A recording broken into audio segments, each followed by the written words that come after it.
anggap saja ya teman-teman mahasiswa ini sudah memperoleh ya materi substansi isi dari 3 buku itu ya. Nah, saya mungkin lebih perspektifnya adalah mungkinkah ya 3 buku itu dijadikan sumber belajar sejarah ya gitu. Nah, ini kadangkala kita kan memang ini calon-calon guru Bapak Ibu ya. Jadi guru kita saya ingat pada waktu diterapkannya KTSP itu guru pada kebingungan karena nggak ada buku teks gitu. Nah, padahal itu buku teks itu bukan satu-satunya sumber belajar. Jadi sumber belajar itu begitu luas sekali, apapun bahan yang bisa dijadikan sumber belajar, bahkan guru itu sendiri bisa dijadikan sumber belajar gitu. Jadi kalau guru sekarang harus paradigmanya sudah harus dibuang ya, bahwa guru itu hanya mengandalkan buku teks atau textbook thinking ya, karena buku teks itu tidak bisa ya memenuhi pengetahuan sejarah yang mungkin lebih mendalam karena hanya bersifat umum saja gitu. Nah, sehingga kalau misalnya guru-guru ya, Anda kan calon guru ya, ingin mengajarkan tentang masa Hindu-Buddha ya, nggak bisa menggunakan alternatif buku yang lain sebagai sumber belajar gitu. Jadi nggak mesti buku teks. Jadi itu saja ya. Artinya akhirnya nanti pembelajaran itu monoton ya kan, dan kreativitas guru pun terhambat tuh ya. Ternyata kalau misalkan guru itu kreatif, dia bisa menggunakan sumber lain ya, itu ada yang bisa digali lebih dalam ya kan.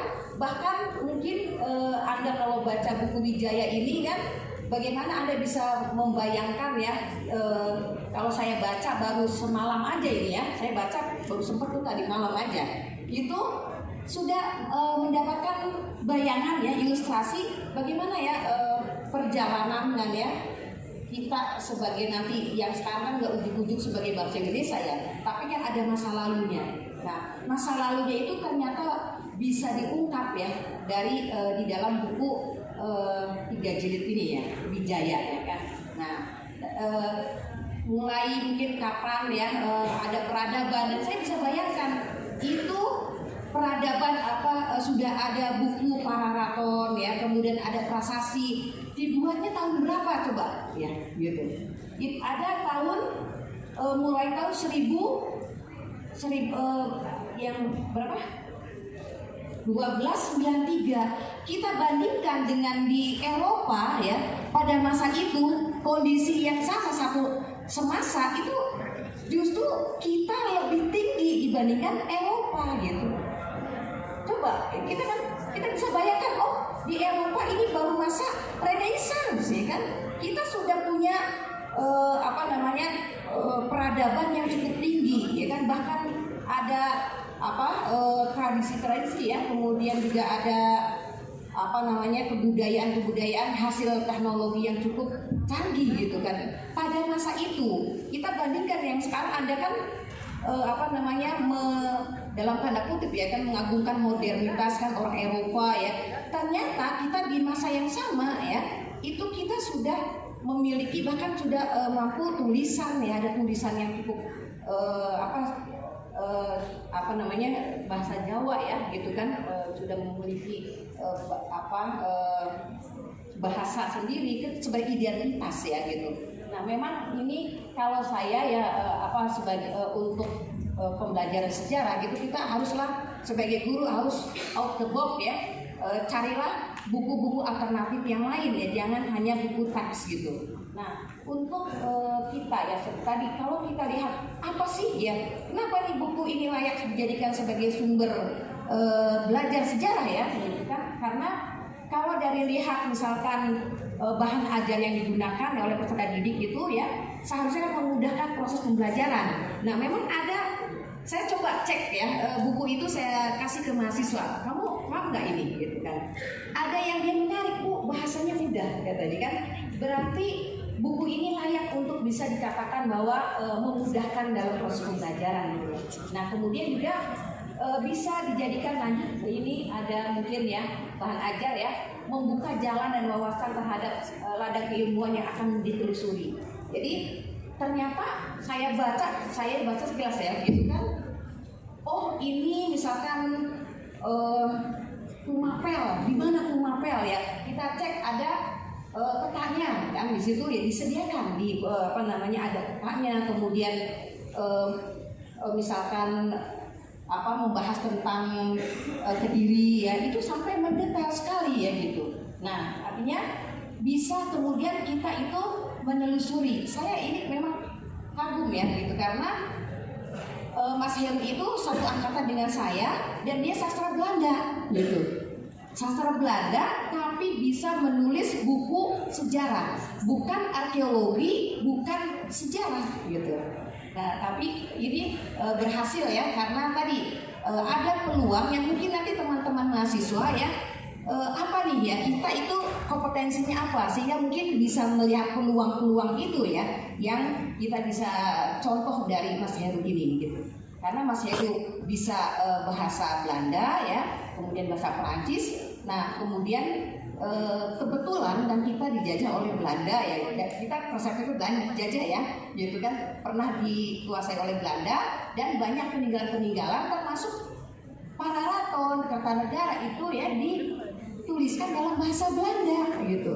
Bagi yang punya kemampuan ya, kompetensi bahasa Belanda itu menjadikan peluang ya gitu untuk bisa mengembangkan karir gitu kan, seperti Mas Heru ini. Nah tadi ya bisa kemudian juga memberikan contoh-contoh ya yang berkaitan itu sangat kaya sekali dengan ilustrasi-ilustrasi ya.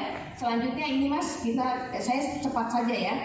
Nah memang ini punten ya, ini kita nggak apa-apa ya untuk perbaikan mungkin ya gitu, jadi nggak apa-apa kita fair aja ya, karena nanti mungkin akan lebih baik lagi nanti ya. Jadi mungkin saya usulkan saja, ini ada daftar isi Mas. Jadi karena belum ada daftar isi ya, sehingga mungkin kalau bagi saya tidak ada masalah ya gitu. Misalnya Wijaya kan, buku dari judulnya aja buku Wijaya. Kalau orang sejarawan itu, orang atau bergelut dengan ilmu sejarah itu paham, maksudnya ngerti siapa sih Wijaya. Tapi kalau untuk referensi umum, misalkan ya bukan untuk sejarah, itu agak menjadi, nah gitu, apa ya ini Wijaya siapa? Karena tidak diulas secara mendetail di pendahuluan, gitu. Sehingga kita bisa bayangkan ya, kalau kita baca pendahuluan, oh Wijaya kan, kemudian sehingga kemudian lebih tertarik lagi nanti membacanya itu ke dalam gitu ya. Nah memang petunjuk awalnya juga kurang ya, memang mungkin nanti itu kan ya Mas, nggak apa-apa kan, kita semangat ya. Nah selanjutnya juga memang ada yang kurang fokus gitu. Nah itu nanti mungkin rekomendasi saja, tapi kelebihannya begitu banyak sekali ya buku ini ya, menjelaskan dalam buku ya, dijelaskan dalam bahasa yang sangat sederhana. Misalkan tahu itu tentang Kali Bekasi gitu kan ya, pusat dari, ternyata selama ini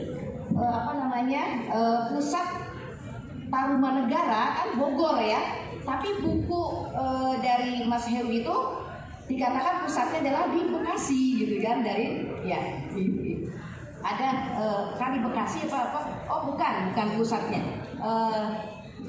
yang nanti Kali Bekasi mungkin nanti itu lagi ya, saya lupa itu ya. Nah artinya, tapi saya yang selama ini Kali Citarum ya, nah oke itu ya. Kemudian ini materi juga dijelaskan ya secara runtut, mungkin karena timelinenya ya, dijelaskan waktu ya. Kemudian juga ini kalau dijadikan sumber ya, memang visualisasi gambar itu sudah cukup memudahkan ya untuk membaca ilustrasi gitu. Nah terutama bagi kita seorang guru dan nanti calon-calon guru ini ya, ada hal yang sangat menarik di buku itu adalah sangat kaya terhadap sumber-sumber sejarah ya. Prasastinya ya diulas secara mendetail, kemudian juga prasasti yang mula malurung itu kan kita kadang-kala nggak dibahas secara mendalam gitu ya. Padahal itu adalah titik awal munculnya peradaban Majapahit ya gitu. Nah sama seperti lagi, kemudian desainnya juga sangat apik, menarik. Mudah-mudahan ini menjadikan solusi alternatif untuk tadi bahan ajar ya, selain buku teks gitu ya teman-teman semua.